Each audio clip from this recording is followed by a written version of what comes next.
Bună ziua, sunt doctorul Cătălin Luca și suntem la centrul Ananda Clinic, unde o să vă prezint un alt instrument pe care îl avem aici, foarte, foarte special, și anume Bioptronul.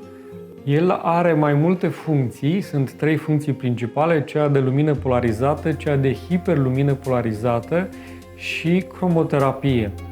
Ceea ce face acest Bioptron a plecat cumva de la experimentul, sau mai bine spus, ceea ce se petrecea prin 1700, țarul Petru cel Mare. Avea un fel de stațiune balneară cu niște ape mai speciale, numite ape marțiene, care de fapt ce erau? Era un izvor de apă ce trecea printr-un zăcământ de șunjit. Acesta, și-a numitul C60, care a fost după aceea înglobat într-o lentilă specială Fluoren C60, este o lentilă care determină o hiperpolarizare. Dacă Bioptronul în mod obișnuit realizează o lumină polarizată, această lentilă Fluoren C60 determină o lumină hiperpolarizată, foarte activă, care de fapt atunci când pătrunde la nivel celular, modifică structura celulară, ducând-o la acea formă ideală a ei. În momentul în care raza respectivă hiperpolarizată trece prin această structură C60, de șungitul respectiv, ea capătă o caracteristică ce conține în interior așa numitele cicluri ale Fibonacci și determină o structurare sau o restructurare perfectă la nivel celular.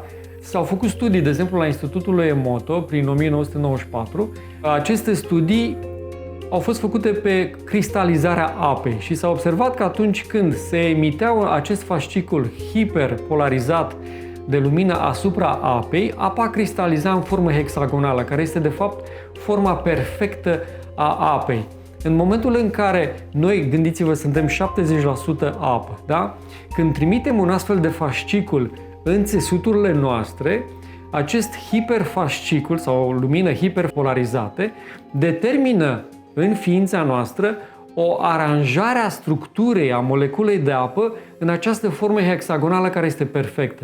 Și se creează apoi o consonanță între două elemente care sunt acordate, ca să spunem, pe aceeași frecvență către o frecvență perfect sănătoasă, iar această sintonanță, ca să spunem așa, această concordanță, determină după aceea în ființa noastră, în locul respectiv, a unui proces de rezonanță cu așa numitele energii ale sănătății sau ale armoniei în întreaga noastră ființă. Cu alte cuvinte, acesta este un instrument care aduce, să zicem, perfecțiunea în celulele noastre. Și atunci când o celulă, de exemplu, este perturbată, în sensul că este bolnavă, ea are câmpul sau structura ei este perturbată față de frecvența naturală ideală. Prin acest instrument, noi eliminăm acea frecvență perturbată din celula respectivă bolnavă și aducem această frecvență a sănătății, această formă, cum vă spuneam în cazul celulei de apă, moleculei de apă, forma hexagonală, și astfel, de fapt, celula își recapătă starea de sănătate. Și de aceea s-au observat efecte extraordinare atunci când am lucrat cu Bioptronul, de exemplu, pe pacienții care aveau anumite leziuni, fie post-traumatice, fie în urma unor intervenții chirurgicale, fie anumite zone care nu se mai cicatrizau, fie, de exemplu, ulcerul varicos sau cangrene și așa mai departe. Și astfel s-a observat că prin această lumină hiperpolarizată cu această lentilă Fluoren C60, celulele respective pur și simplu eliminau răul din ele, ca să spunem așa, și începeau să se restructureze într-o celulă perfect sănătoasă. Stimula procesul de regenerare în zona respectivă și celulele sănătoase se regenerau și ocupau locul celulelor bolnave care fuseseră anterior și care se eliminau treptat. Și astfel se obținea un proces de vindecare la nivelul respectiv. Iar această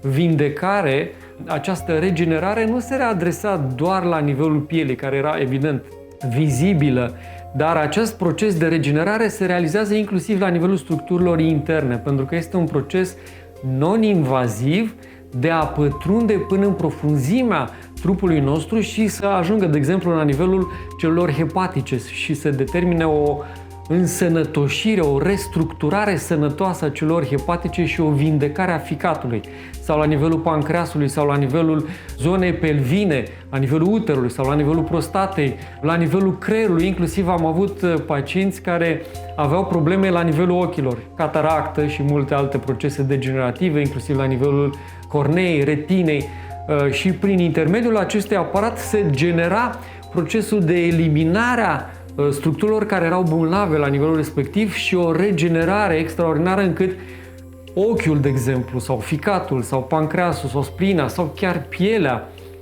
își refăceau structura naturală sănătoasă.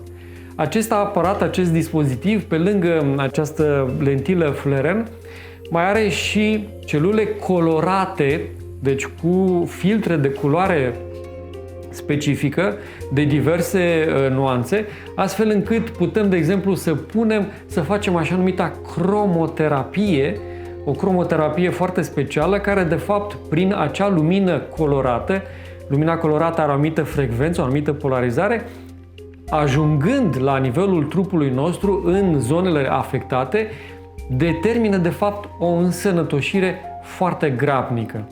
Acesta este un dispozitiv medical, să știți, este patentat și aprobat în Elveția, folosit pe scară largă, ca să spunem așa, și rezultate extraordinar de bune am observat, de exemplu, la pacienții cu formațiuni tumorale.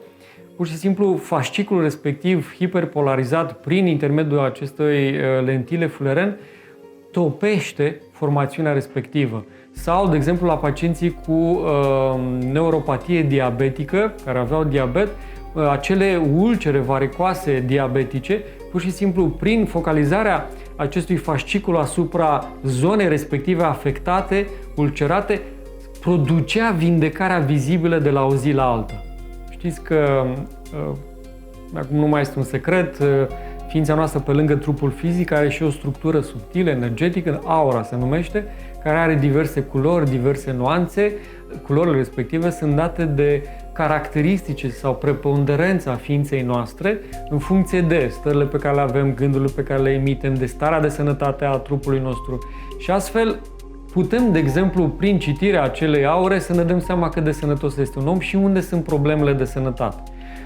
Asta face ca, prin intermediul cromoterapiei, cu lentilele polarizate pe o anumită frecvență, pe o anumită culoare, noi să putem, cu ajutorul acestui instrument, să aducem anumite culori la nivelul aurei noastre, la nivelul ființei noastre și astfel să modificăm acele culori care sunt caracteristice bolilor și sunt multe studii care au arătat aceasta, de exemplu, roșu de o anumită culoare sau maro sau gri sau anumite zone chiar negre arată afecțiuni din ce în ce mai puternice și mai grave la nivelul trupului nostru.